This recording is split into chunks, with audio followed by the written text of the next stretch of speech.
కానా విందులో ఒకే మాటతో అద్భుతము చేసితివి, చేప కడుపులో ఆశ్చర్యముగా యోనాను ఉంచితివి.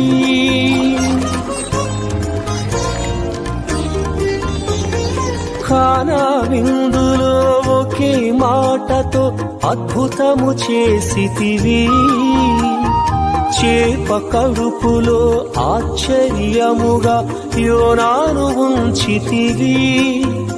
అవి కంటికి కనబడవు, హృదయానికి అంతు చిక్కవు.